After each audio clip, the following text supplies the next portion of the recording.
Selamat pagi, salam sejahtera bagi yang beragama lain. Baik, kita adik, pada hari ini kita akan masuk pada pembelajaran masalah tentang pembelajaran metodologi penelitian. Di mana pada pembelajaran metodologi penelitian adalah salah satu cara Anda untuk mempelajari dan untuk memahami suatu kejadian atau kendala-kendala yang akan terjadi. Di antaranya dan salah satunya ialah masalah tentang proses penyusunan skripsi Anda. Proses penyusunan skripsi untuk S1, untuk S2 tesis, untuk S3 adalah disertasi. Apakah di sana perlu yang namanya pelajaran metodologi? Maka jawabannya adalah perlu. Karena dasar dari segala dasar terletak pada pembelajaran metodologi penelitian. Apakah dari semua fakultas tidak ada yang namanya metodologi? Tidak, semuanya ada yang disebut dengan metodologi penelitian, pasti ada. Sedangkan yang akan kita bahas adalah fokus kita di sini adalah di Fakultas Ekonomi. Terutama akan kita berbicara masalah tentang metodologi penelitian di bidang ekonomi dan bisnis. Entah Anda telah apa mau fokus di bidang pemasaran atau keuangan ataupun di bidang MSDM, silakan Anda mau mengambil yang seperti apa terserah Anda. Tapi di dalam suatu bentuk pembelajaran, terutama di bidang metodologi penelitian, akan berperan penting. Kenapa metodologi penelitian akan berperan penting? Karena metodologi penelitian tersebut adalah akan mengarahkan Anda bagaimana cara kaidah-kaidah menyusun suatu perkara yang ada di dalam suatu penelitian itu sendiri. Metodologi penelitian ini kelaknya akan Anda sangat berguna untuk Anda untuk memahami suatu kendala yang terjadi di dalam riset Anda, penelitian Anda. Karena tugas awal dari seorang peneliti adalah bukan mencari masalah, bukan mencari yang namanya fenomena. Tidak. Kalau yang mengatakan mencari fenomena terserah, tapi yang saya sampaikan adalah tidak mencari fenomena terlebih dahulu. Tapi apa? Menjadi seorang peneliti, langkah yang paling utama adalah harus tentukan yang namanya objek penelitian. Anda akan mau meneliti di mana? Bukan judul. Judul telah akan dipinta, boleh akan dipinta, karena Anda sudah mengikuti tahapan-tahapan pembelajaran dari semester awal sudah bertemu dengan yang namanya statistik 1, statistik 2, ekonometrika, metodologi penelitian, seminar, masuk pada yang namanya semester 7 kalau Anda akan ketemu yang namanya penyusunan, yang namanya proposal penelitian. Ketika Anda sudah masuk kepada proposal penelitian, wajarlah ada dipinta judul. Ingat, judul itu bukan masalah. Akan tetapi judul adalah satu bentuk solusi. Ya, judul adalah suatu bentuk solusi yang akan diberikan oleh seorang peneliti ya atas permasalahan yang ada di dalam objek penelitian. Ketika Anda ingin melakukan yang namanya sistem pemasaran, misalkan Anda mau memilih pemasaran apa, silakan. Apa pemasaran jasa, pemasaran produk atau barang, apa Anda mengambil di MSDM, kinerja pegawai, atau keuangan, terserah Anda mengambil yang seperti apa. Fokus yang akan Anda pakai adalah seperti apa. Nah, akan tetapi pada hal yang paling utama adalah tentukan terlebih dahulu yang disebut dengan objek penelitian. Sekali lagi, objek penelitian. Kenapa Pak Bidang harus objek penelitian? Ibarat seperti Anda sakit datang pada dokter. Dokter tidak akan memberikan resep kalau Anda tidak akan pernah bercerita bahwa Anda sakit apa. Tidak akan memberikan resep, Anda datang memberikan resep. Anda tanpa memberikan yang namanya informasi kepada dokter, maka dokter tidak akan pernah mengobservasi. Maka Anda dengan dokter itu adalah sebenarnya adalah sama-sama memberikan yang namanya suatu solusi terhadap suatu bentuk permasalahan. Nah, maka poin yang paling utama adalah menjadi seorang peneliti tentukan yang lebih dahulu adalah objek penelitian. Jika ada yang mengatakan bahwa judul itu adalah masalah, maka jawabannya adalah tidak. Judul adalah bukan masalah, judul adalah suatu bentuk solusi yang diberikan oleh seorang peneliti atas permasalahan yang ada dalam suatu objek penelitian. Nah, berbicara masalah metodologi penelitian. Metodologi penelitian itu apa, Pak Ida? Adalah suatu bentuk dasar ilmu. Metodologi penelitian berasal dari kata atau berasal dari bahasa Yunani yang artinya adalah metode dan logos. Berasal dari dua kata metode dan logos. Ini dia. Metode dan logos. Metode penelitian berasal dari kata metode yang artinya adalah cara yang tepat untuk melakukan sesuatu, dan logos yang artinya adalah ilmu pengetahuan. Jadi adalah ilmu pengetahuan, cara untuk mencari ilmu pengetahuan, cara untuk memecahkan suatu masalah, cara untuk memberikan suatu solusi dalam suatu permasalahan. Skripsi yang Anda akan buat kelak, ya, adalah satu bentuk cara Anda untuk memberikan yang namanya solusi. Ketika Anda melakukan yang namanya berbagai macam pendekatan, di dalam penelitian kita ada 3 pendekatan, ada 3 metode pendekatan. Yang pertama adalah metode kuantitatif, kualitatif, dan mix. Sifat dari kuantitatif adalah memberikan solusi. Kebanyakan bisa menggunakan angka, bisa menggunakan alat, dan banyak menggunakan teori dan empiris. Sifat dari teori adalah benar, tapi belum tentu tepat, maka dari itulah kita uji. Maka dari itulah kita uji. Ketepatan suatu teori akan terjawab apabila kita sudah menggunakan uji referensi.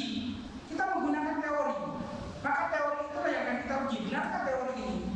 Benarkah teori ini? Benarkah teori ini? Nah, dari sanalah kita akan uji. Nah, dari sanalah suatu teori akan terjawab. Maka apakah teori ini bisa digunakan sebagai bahan solusi di dalam satu bentuk penelitian akan terjawab. Maka di sana ada tahapan-tahapan yang disebut dengan metode cara kita melakukan penelitian. Ingat, metodologi penelitian dengan metode penelitian itu beda. Di dalam bab 3 ada metode penelitian. Itu adalah cara Anda untuk melakukan penelitian, metode penelitian. Ya, bukan metodologi ataupun metodologi tidak, tapi metode penelitian. Tidak ada kata metodologi tidak, tapi adalah metodologi dan metode penelitian. Jadi kembali lagi, metodologi adalah berasal dari bahasa Yunani yang artinya adalah metode dan logos. Itu dia. Jadi ketika kita melakukan yang namanya satu bentuk penelitian, kita bukan lagi sama seperti kita berbicara seperti metodologi. Misalkan, wah, ada suatu perusahaan di bidang jasa, tiba-tiba perusahaan tersebut sudah mengatakan bahwa kok tiba-tiba bangkrut perusahaannya. Kenapa? Oh, di sana karena banyak orang-orang yang tidak suka pada sehingga dia bermain dukun. Tidak lagi, kita tidak menggunakan metodologi. Oh, perusahaan tersebut di sana banyak hantunya, tidak lagi. Jadi metodologi itu tidak lagi menggunakan yang namanya bisik-bisik tetangga. Kata-katanya Umi Elvis Sukaisi, bisik-bisik tetangga. Nah, tidak lagi, tidak menggunakan hal tersebut. Jadi ketika Anda melakukan yang namanya suatu penelitian, maka pola berpikir Anda, mindset Anda, kajian teori Anda adalah akan berperan di dalam yang namanya penelitian itu sendiri. Kok bisa beda? Akan berperan. Karena seorang mahasiswa tidak akan mengatakan bahwa Anda salah, Anda benar tanpa ada bukti.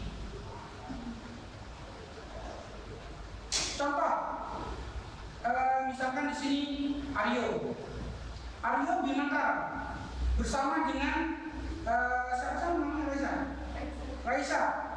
Tiba-tiba malam-malam Raisa dengan Aryo Bimantara datang ke hotel, ketahuan sama temannya, sama Miftah. Ketahuan sama namanya Miftah ya? Saleh. Nah, ketemu sama Saleh. Sahel. Ketemu dengan Sahel. Nah, tiba-tiba si Sahel mengatakan bahwa kok malam-malam si Raisa sama Aryo Bimantara pergi ke hotel. Ya, karena pikiran kita negatif. Oh, mungkin dia melakukan sesuatu perkara. Ingat, Anda memiliki panca indera dan indera keenam. Indera keenam Anda adalah bukan seperti master limbah, tidak. Bagaimana? Indera keenam Anda adalah kalbu, adalah mengkaji. Anda memiliki panca indera, Anda memiliki 5 indera.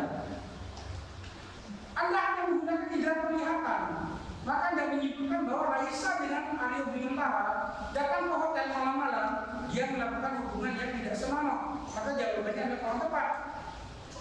Tugas menjadi seorang mahasiswa adalah bukan menyimpulkan suatu perkara hanya dengan menggunakan mata atau menggunakan satu panca indera, tapi kita menggunakan logika. Seharusnya apa yang harus kita lakukan? biar tidak terjadi fitnah datang. Raisa, ngapain Anda malam-malam datang ke sama Aryo, datang ke hotel? Maka Raisa akan menjawab, akan memberikan pernyataan. Apa pernyataannya? Saya dipanggil Pak Yuda. Pak Yuda sekarang jadi pemateri. Ada di mana? Sekarang Pak Yuda nginep di hotel. Berhubung dekat dengan rumah saya, jadi Pak Yuda memanggil saya untuk menyampaikan kontrak kuliah. Sudah salah dugaan dia. Maka itu disebut dengan hipotesa, dugaan sementara. Dugaan sementara itu adalah negatif. Nah, maka dari itu hati-hati. Jangan menilai suatu perkara berdasarkan dari apa yang Anda lihat saja. Nah, di dalam ilmu metodologi tidak mengajarkan bahwa kita menggunakan metodologi, menggunakan cerita rakyat. Oh, di sana bangkrut usahanya karena apa? Ada dukunnya. Oh, di sana ada apanya? Oh, di sana banyak hantunya. Tidak lagi kita seperti alam, mbah dukun. Ya, tidak. Jadi kalau kita melakukan suatu penelitian tidak lagi seperti alam, mbah dukun. Kolom lihat jodohku dan bisa mati. Tapi dengan cara apa? Bagaimana caranya untuk Anda melakukan yang namanya riset? Hal yang paling utama adalah menjadikan suatu penelitian pada menentukan objek penelitian. Ketika Anda melakukan suatu penelitian, maka Anda jangan menyimpulkan perasaan pribadi Anda untuk menyimpulkan suatu perkara. Misalkan saya tidak suka sama si Aryo, katanya si Sahel, maka dia akan memfitnah, beda lagi ceritanya itu. Nah, maka sudah jadi seorang mahasiswa tidak lagi menyimpulkan suatu perkara berdasarkan dari apa yang Anda lihat. Jadi harus perlunya apa Pak Ida? Indra keenam apa? Kalau Anda kaji terlebih dahulu, Anda melihat Anda kaji. Maka mahasiswa itu biar tidak dikatakan teoritis adalah tugas dari mahasiswa yang pertama adalah mengkaji suatu teori, yang kedua adalah mengubah pola berpikir. Itulah. Nah, kembali lagi pada metodologi penelitian. Setelah kita berbicara masalah tentang dasar metodologi penelitian, adalah berasal dari kata metode dan logos. Gunanya untuk apa, Pak Ida? Ketika Anda ingin melakukan penelitian, maka langkah selanjutnya adalah ada langkah-langkah di dalam penyusunan skripsi Anda. Langkah-langkah metodologi. Ingat, ketika Anda perlu belajar yang namanya statistik, statistik itu hanya alat. Apapun alat yang Anda lakukan, baik itu SPSS, di dalam SPSS itu banyak teknik. Ada regresi linear sederhana, ada regresi linear berbeda, ada path analysis menggunakan analisis jalur, atau variabel intervening, atau variabel mediating. Ada lagi moderating, menguat dan lemah, resiprokal antara timbal balik, T-square, uji beda. Kalau katanya Prof. Imam Ghazali dalam bukunya tahun 2011 itu ada moderating, mediating. Itu ada.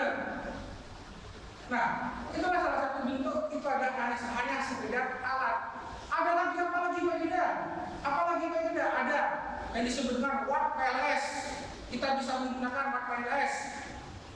Tekniknya kita bisa menggunakan structural equation modeling, SEM. Itu dia. Di dalam SEM pada Watt PLS adalah kita menggunakan order dan inner model. Ada lagi Smart PLS, sama hampir mirip dengan Watt PLS. Ada lagi Mistral, ada lagi Amos. Itu dia. Itu alat, itu hanya sekedar alat. Itu hanya alat, hanya sekedar aplikasi. Tapi di dalam satu penelitian yang paling utama adalah apa? Yang paling utama adalah latar belakang. Proses penyusunan di dalam penelitian yang paling utama adalah latar belakang masalah. Kalau seperti alat, kita melihat satu-satu alat. Misalkan alat, kita akan menentukan alat X1, X2. X adalah satu bentuk lambang atau dapat dikatakan sebagai variabel yang mempengaruhi. Contoh kita menggunakan regresi. Nah, regresi itu seperti apa Pak Ida? Regresi adalah suatu bentuk pengaruh menggunakan jalur secara langsung. Nah, di mana pada X ini adalah suatu bentuk variabel dengan lambang X. Misalkan kalau pemasaran, pengaruh citra merek. Misalkan gitu, pengaruh citra merek. kepercayaan, dan kualitas pelayanan. Kita tulis citra. Yang kedua adalah kepercayaan.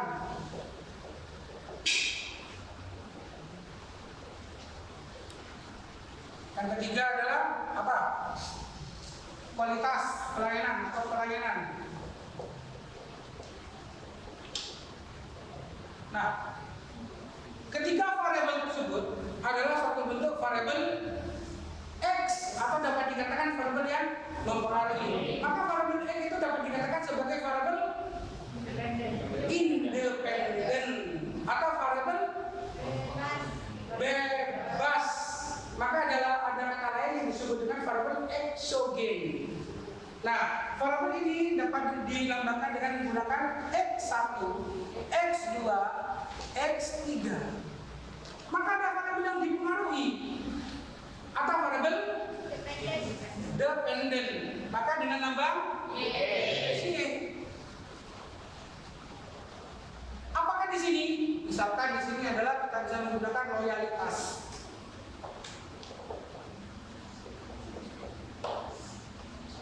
Maka lambang X1, X2, dan X3 akan kita buat yang namanya kerangka konsep. Kerangka konsep. Jika kita menggunakan regresi, di sini ada yang namanya variabel Y. Hati-hati. Kesalahan terkecil, kesalahan terbesar, kesalahan terbesar adalah terletak dari kesalahan yang kecil. Adalah apa? Tanda panah. Hati-hati. Karena kita akan bisa melihat dengan tanda panah ini kita bisa akan mengetahui. Nah, ini akan dibangun berdasarkan mana Pak Yuda? Di dalam ilmu metodologi, citra merek, kepercayaan, layanan, loyalitas itu akan bisa dijadikan sebagai tujuan penelitian. Maka inilah yang disebut dengan solusi dari seorang peneliti. Hal yang paling utama dari seorang peneliti adalah menentukan objek penelitian. Di dalam penelitian yang menjadi tokoh sentral atau yang menjadi hal yang paling utama, menjadi seluruh dalam penelitian adalah latar belakang. Mantap. Hanya berapa menit saya sampaikan, sudah ingat. Itu akan dipegang, itu pegangan Anda. Jadi Anda harus bisa memahami. Karena mau tidak mau sini ke sini, Anda mau tidak mau akan ketemu dengan namanya metodologi, ketemu dengan metodologi akan berperan dalam skripsi Anda, kelulusan Anda. Itu penting. Nah, dari sinilah kita sudah nampak hal yang paling utama adalah latar belakang. Kita akan berbicara masalah tentang latar belakang. Di sini sudah dijelaskan adalah dari kita berbicara masalah tentang langkah-langkah dalam metodologi penelitian. Langkah-langkah dalam metodologi penelitian. Sebelum kita menyusun yang namanya skripsi, sebelum Anda menyusun yang namanya skripsi, maka Anda harus mengetahui terlebih dahulu adalah pembelajaran yang paling utama adalah jenis-jenis penelitian. Nah, sebelum masuk pada jenis penelitian, ada yang disebut dengan pendekatan dari penelitian. Kita menggunakan 3 metode penelitian. Yang pertama adalah kuantitatif, yang kedua adalah kualitatif, yang ketiga adalah perpaduan antara kualitatif dan kuantitatif. Nah, setelah kita mengetahui penelitian kita adalah misalkan kuantitatif, kita harus mengetahui jenis penelitian saya itu apa. Ingat, penelitian kuantitatif tidak selamanya harus menggunakan yang namanya hipotesa. Penelitian kuantitatif tidak selamanya menggunakan yang namanya hipotesa. Alat statistik. Contoh apa Pak Yuda? Pada jenis penelitiannya kita lihat ada jenis penelitian eksperimen. Cenderung penelitian eksperimen ini Pak Yuda pernah melakukan dulu masalah keuangan. Saya ingin teliti bagaimana cara keuangan. Nah, yang selama ini adalah kita menggunakan data BI, Anda tidak menggunakan data tersebut. Tapi bagaimana? Saya mencoba seolah-olah Anda mahasiswa saya jadikan sebagai tempat penelitian saya. Jadi Anda, anak-anak keuangan, saya jadikan objek penelitian saya. Jadi Anda seolah-olah menjadi yang namanya direktur. penelitian itu menggunakan apa? Eksperimen. Jadi pokok permasalahan saya adalah pola berpikir mahasiswa. Nah, itulah jenis-jenis penelitian. Ada apa saja penelitian? Ini dia, ada jenis-jenis penelitian. Penelitian kasus, penelitian deskriptif, korelasi, kausalitas. Penelitian kasus mempelajari secara mendalam mengenai keadaan kehidupan saat ini. Penelitian deskriptif adalah seperti yang saya sampaikan, menggunakan narasi semua. Tidak semua penggunaan deskriptif ini dapat dikatakan penelitian kualitatif. Tapi deskriptif ini bisa dipakai dalam penelitian kuantitatif. Kalau bisa Pak Yuda, maka itu disebut dengan penelitian menggunakan analisis SWOT, Blue Ocean Strategy, itu bisa SWOT, itu bisa dilakukan. Maka Anda tidak lagi menggunakan yang namanya alat, tidak lagi menggunakan sama seperti X1, X2, X3, Y, tidak lagi. Maka inilah yang disebut dengan deskriptif jenis penelitiannya. Kalau kausal Pak Yuda, kalau kausal itu lebih dari satu, sama seperti eksplanator riset, eksperimen. Nah ini dia eksperimen yang Pak Yuda sampaikan. Jadi kalau kita melakukan seperti penelitian keuangan, tidak semuanya keuangan itu harus menggunakan data yang ada di BEP, tidak. Jadi bagaimana caranya Anda tergantung dari jenis penelitian yang akan Anda pakai. Itu dia. Ya, jadi tidak semuanya adalah seperti deskriptif, harus ada kualitatif. Tidak, deskriptif itu juga bisa dipakai oleh kuantitatif, sama seperti yang analisis SWOT itu. Jadi bagaimana caranya analisis SWOT itu bisa Anda pakai secara kuantitatif? Hanya menggunakan apa? Banyak menggunakan teori, dasar-dasar di dalam teori, perbandingan antara teori, penelitian-penelitian terdahulu bisa dijadikan sebagai tolak ukur. Itu dia. Adakah angka? Anda juga bisa menggunakan angka di dalamnya. Boleh Anda menggunakan angka, sedikit menggunakan angka, tapi tidak menggunakan pure angka. Apakah seperti menggunakan alat ini, Pak Yuda? Menggunakan alat ini, X1, X2, X3 terhadap Y, regresi linear berganda. Apakah di sini murni menggunakan yang namanya data eksplanatory atau verifikatif, Pak Yuda? Maka jawabannya tidak.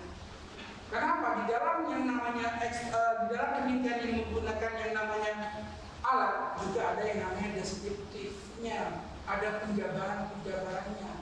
Misalkan kalau kita mempelajari yang namanya pembelajaran yang pertama, uji instrumen penelitian. Kita berbicara yang namanya validitas dan reliabilitas.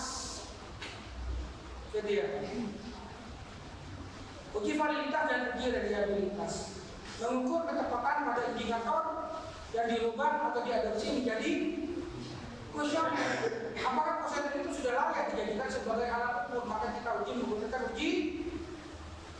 Ayo statistika dan ekonometrika sudah berperan di dalam metodologi. Ayo, maka kuesioner itu diadopsi menjadi indikator diadopsi menjadi kuesioner. Kuesioner itu akan diuji pada uji validitas akan diuji kelayakannya. Apakah sudah layak dijadikan sebagai alat ukur? Maka ada disebut dengan jika N kecil kurang dari 100, maka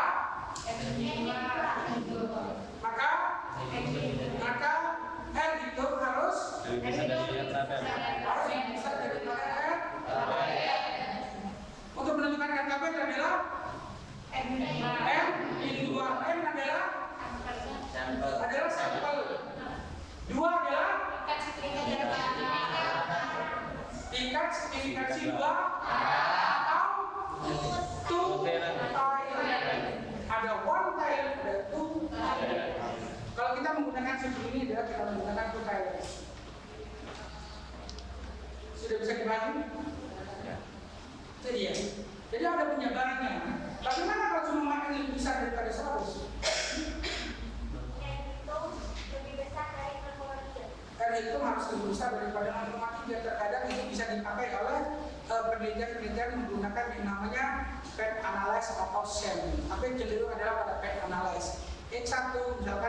X2, Z, dan Y. Inilah yang disebut dengan analyze fun. Jadi tidak kecewa apabila mengajar statistika ya. Masuk ke dalam pelajaran metodologi, Anda sudah bisa memahami total. Jadi setiap penelitian yang Pak Bida lakukan, cenderung saya terjun pada mahasiswa. Kalau saya untuk memilih fokus untuk bagi-bagi kegiatan, saya lebih suka di dalam pengabdian. Bagaimana penerapan ilmu saya harus diterjunkan di dalam lingkungan. Bagi dia, saya mengajar di dalam kelas bukan hanya berbicara dasar teori saja, tapi kita bisa menggunakan kajian teori berdasarkan dari kesimpulan yang saya lakukan di lapangan. Nah, itu dia. Langkah selanjutnya setelah kita berbicara masalah tentang jenis penelitian, di sini ada tambahan dari jenis penelitian. Ada penelitian sejarah, ada penelitian tindakan, ada penelitian terapan, ada penelitian perkembangan, ada penelitian longitudinal, dan ada penelitian evaluasi.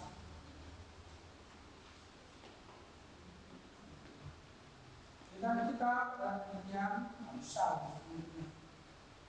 Selanjutnya yang kita sampaikan adalah perumusan masalah. Ada yang mengatakan bahwa perumusan masalah dengan perumusan masalah itu sama, hampir sama atau beda. Perumusan masalah cenderung berbeda dengan perumusan masalah. Kita akan berbicara masalah tentang perumusan masalah yang ada di sini. Adalah perumusan masalah, kita akan berbicara masalah tentang temuan dari suatu permasalahan yang ada di dalam objek penelitian. Itu dia. Perumusan masalah terdapat di dalam bab berapa? Di dalam bab 1. Terdapat di dalam bab 1. Terutama pada subbab yang berapa? Subbab 1 itu 1 yang disebut dengan latar belakang masalah. Di dalam latar belakang masalah, ruh dari seorang peneliti adalah latar belakang masalah. Ruh dari seorang peneliti. Jadi jangan mengatakan bahwa ruh dari seorang peneliti adalah alat. Tidak, alat itu sama seperti kalkulator. Hanya saja di sana adalah menggunakan penjabaran yang langsung terbaca. Apalagi Amos itu sangat mudah. Terkadang kita terjebak pada alat. Tidak. Di dalam metodologi penelitian tidak lagi berbicara yang namanya statistik. Tapi ada statistik dalam metodologi ada. Apa beda multivarian 1 dan multivarian 2? Ini dia. Multivarian 1 dan multivarian 2 akan dibahas kapan kalau dalam akhir pertemuan. Jadi apa yang kita bahas dari semester 3, semester 1, semester 5 itu akan dibahas dalam metodologi setelah akhir. Yang paling utama itu adalah latar belakang, bukan alat. Jangan terjebak pada alat. Itu dia. Karena alat sifatnya adalah pasti. Tapi kalau kita berbicara masalah tentang sosial, belum tentu pasti. Maka dari sana kita harus mengutamakan yang paling utama itu adalah latar belakang, bukan lagi alat. Alat itu mudah dipelajari, 10 menit selesai. Apalagi regresi. Regresi Anda bisa menggunakan jumlah. Kalau menggunakan jumlah itu, perhitungan jumlah dan nilai skala lingkar yang sudah kita pakai, jawaban responden, maka ini jumlah nanti akan kita menggunakan data R hitungnya. Ya, R hitungnya menggunakan korelasi. Kalau kita menggunakan yang namanya perhitungan tidak menggunakan jumlah tapi menggunakan analisis faktor, maka R hitungnya itu akan muncul seperti pembagian matriks. Terserah Anda mau pakai yang mana. Tuh. Oke. Sebelum ada pertanyaan, ya, kalau dalam pelajaran saya tidak akan pernah melakukan yang namanya tidak akan pernah menyuruh mahasiswa untuk presentasi. Jadi saya akan menjelaskan, Anda mempertanyakan pada saya akan memberikan contoh, Anda mempertanyakan kepada saya, dan Anda melakukan yang namanya tindakan. Terus kayak itu dia. Boleh presentasi boleh, ketika Anda sedang melakukan tindakan dan hasil dari Anda. dipresentasikan, itu difasilitasi. Ibarat air, ibarat seperti botol, ini botol ya, ini botol.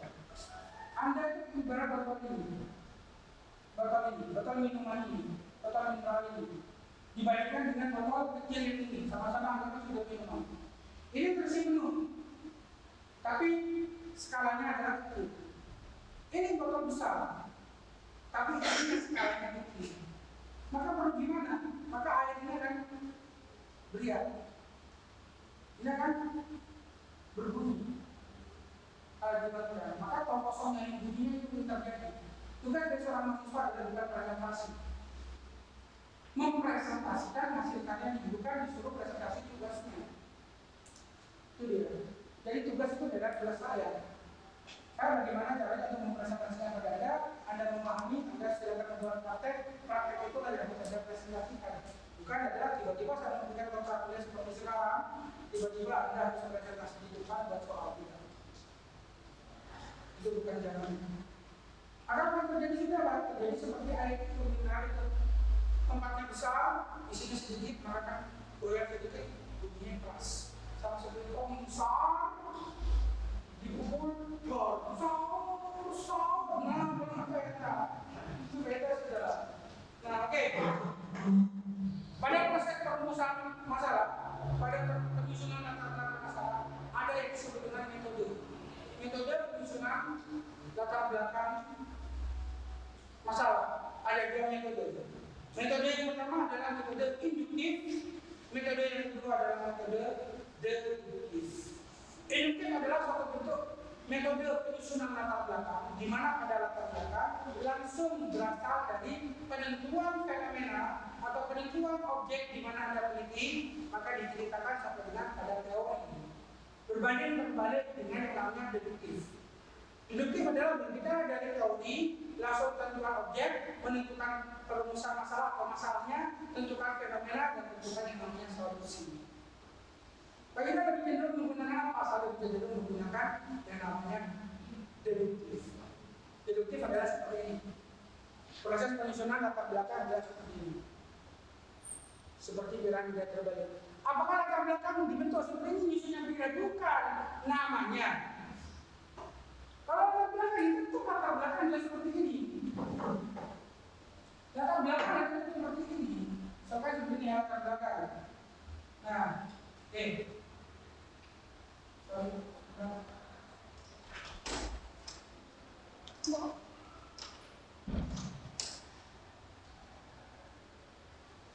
Nah, ini latar belakang itu sama seperti ini latar belakang. Jadi latar belakang itu sama. Semuanya gerakannya adalah sama seperti ini. Nah, tapi proses penyusunan yang seperti inilah yang akan kita baca bagaimana cara menyusun seperti ini. Maka proses penyusunan pada latar belakang ada yang disebut dengan proses deduktif. Maka kita sudah mempersiapkan adalah seperti ini. Hal yang paling utama adalah tentukan objek penelitian Anda. Ini adalah proses penentuan. Maaf,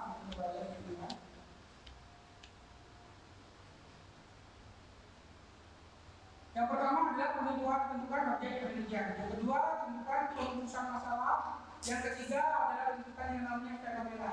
Maaf, sebentar ya.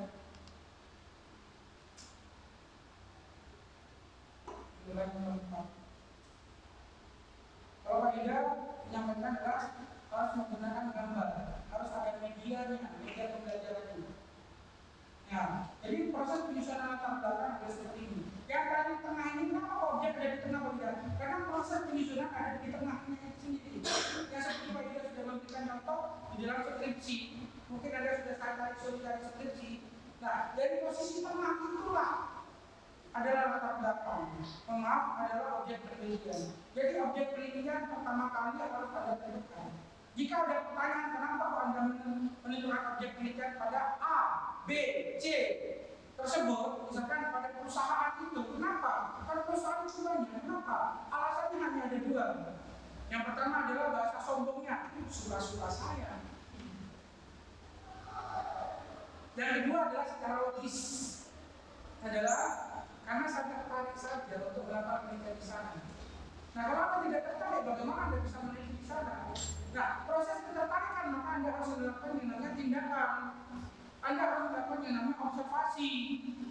Anda harus melakukan yang namanya wawancara. Wawancara bukan seperti untuk mencari pekerjaan, tapi Anda mempertanyakan. Itu adalah disebutkan tekniknya adalah wawancara. Anda bertanya, yang Anda mencari informasi adalah yang disebut dengan diskusi observasi tersebut.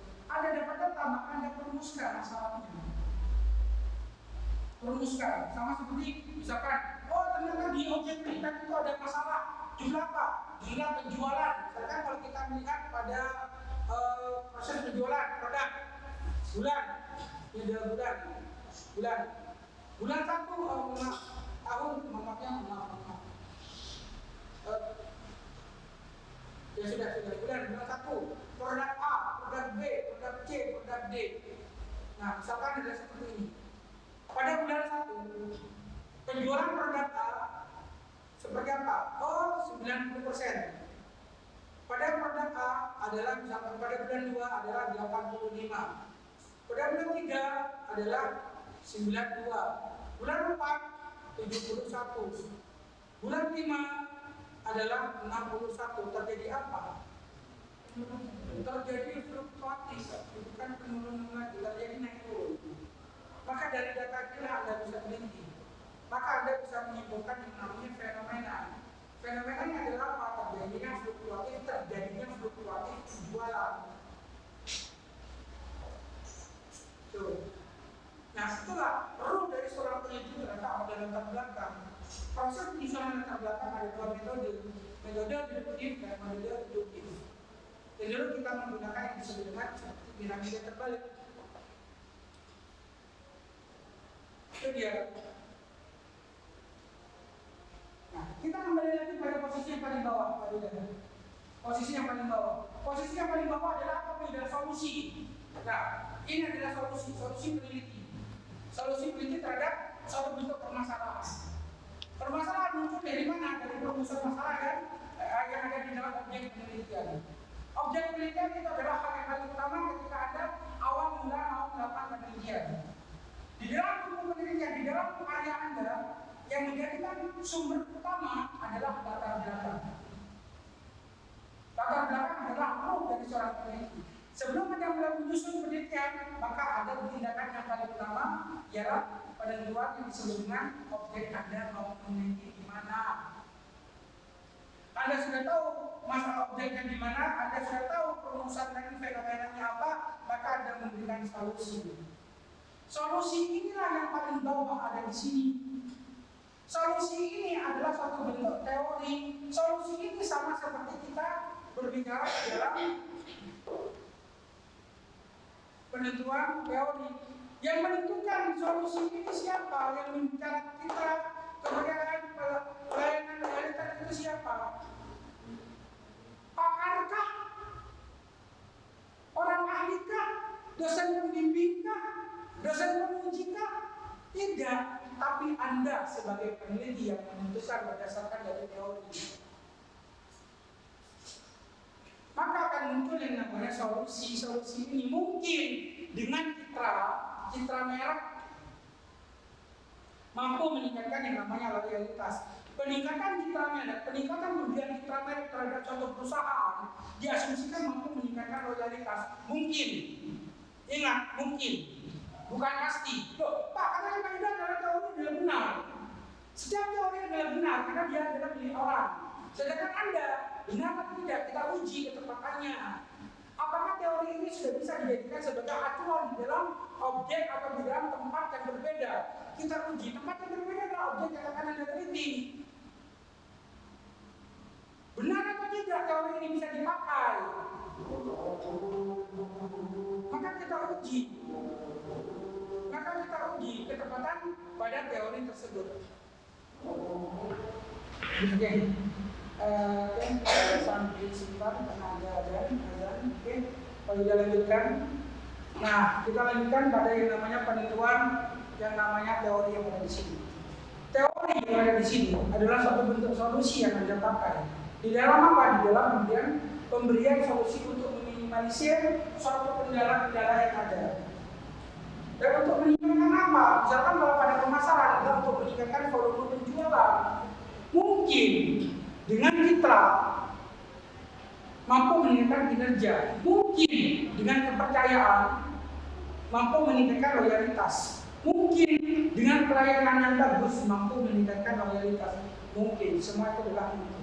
Kenapa bisa dikatakan mungkin beda? Karena kita belum melakukan yang namanya sistem analisa.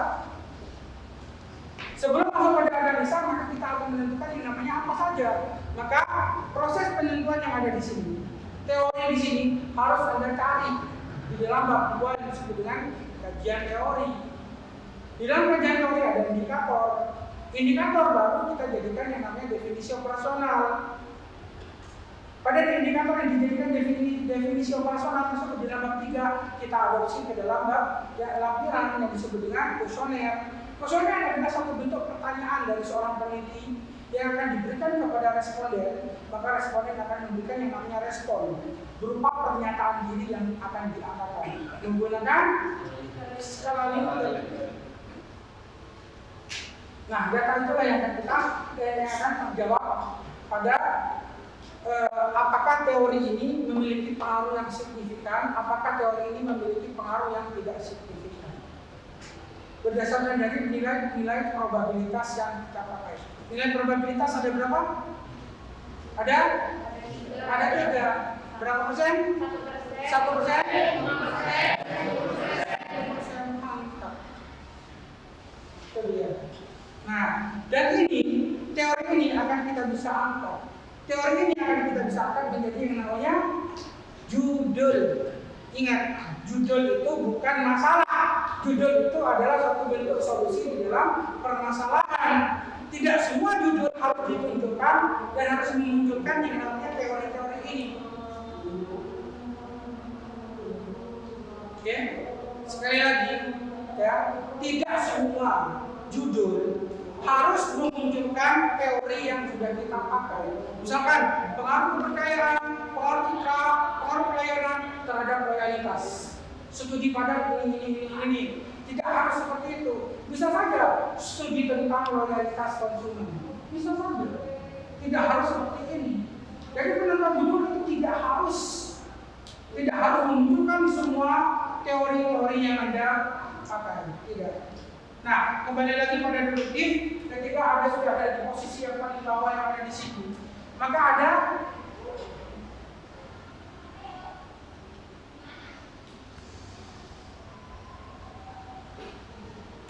gambar yang dari bawah ini solusi akan naik ke atas. Pada posisi maaf, ini adalah posisi nomor 5 ya. Tapi sarannya ada posisi nomor 5. Adalah solusi dan teori, adalah peringkat terdahulu. Nah, teori yang menjadikan solusi yang di bawah itu kita angkat ke dalam di atasnya objek. Jabarkan teori tentang X, teori tentang X1, X2, X3, dan Y. Kita jelaskan di dalam penelitian kita yang ada di dalam latar-latar. Selanjutnya adalah fenomena umum. Fokus penelitian Anda. Yang pertama kali di dalam latar belakang ada tulisan. Tulisan pertama itu atau alinea pertama itu adalah fenomena umum. Jika pemasaran berbicara tentang pemasaran, karena ada yang disebut dengan tahapan-tahapan teori. Ada grand teori, ada middle teori, ada base teori. Maka goal setting teorinya seperti apa? Tergantung dari Anda. Itu dia. Nah, inilah yang disebut dengan tahapan proses penyusunan latar belakang. Oke, any question? Berarti kita sudah bisa diakhiri. Yang penting ada pertanyaan. Serius, Farida? Ada pertanyaan? Dan wajib untuk bertanya. Jika Farida tidak bisa menjawab, maka jawabannya akan saya jawab minggu depan. Jika saya bisa jawab sekarang, saya jawab sekarang. Kenapa Farida? Karena besar-besar terletak pada saya. Kalau saya mengajarnya salah, bagaimana? Oke, ada pertanyaan? Kalau tidak bertanya, berarti sahabat sudah minta semua. Berarti saya yang bertanya kepada Anda. Seorang mahasiswa harus berani. Seorang mahasiswa harus tegas. Seorang mahasiswa harus cerdas. Tidak semua mahasiswa harus pintar. Tapi apa? Paham, logika, pola berpikir, mengkaji. Bukan hanya bermain motor, tapi bermain motor. Ada pertanyaan? Ada pertanyaan? Tidak ada. Wah, hebat berarti kayaknya. Baik, ada pertanyaan? Jika tidak ada pertanyaan, silakan Anda bertanya di kolom komentar di YouTube. Ya, silakan, silakan Anda bertanya. Ya, selama saya bisa akan menjawab. Pertanyaannya jangan seperti anak balita. Apa yang dimaksud dengan metodologi? Apa yang dimaksud dengan deduktif? Tarik di Google. Tapi bagaimana Kak Anda mengusung yang namanya metodologi, metode deduktif? Apakah di dalam metode deduktif itu harus kita pahamkan langkah-langkah yang seperti apa saja? Bukan, pertanyaan seorang mahasiswa, bukan mempertanyakan definisi. Ya, ada pertanyaan? Tidak ada? Wah, berarti saya hebat, berarti tidak ada pertanyaan dari mahasiswa. Mahasiswa, dosennya adalah maha benar. Kenapa? Karena dosennya adalah mengatakan mahasiswa. Wow. Oke, kalau memang tidak ada pertanyaan, kita bisa akhiri. Sampai ketemu di kontrak kuliah di pembelajaran selanjutnya. Saya terima kasih banyak yang Pak Riza untuk adik-adik. Semoga sedikit ilmu dari saya bisa mengembangkan pola berpikir Anda. Karena tujuan orang kuliah sekali lagi ada dua, ya, adalah yang pertama adalah mengkaji suatu teori, jangan berbicara secara teoritis. Yang kedua adalah merubah pola berpikir Anda, ya, merubah pola berpikir itu apa? Luas. Dan jangan menilai suatu perkara berdasarkan dari cerita orang, ya, gunakan kajian dalam diri kita. Oke, terima kasih banyak. Akhir kata, wabillahi taufiq wal hidayah. Wassalamualaikum warahmatullahi wabarakatuh. Selamat siang. Terima kasih banyak.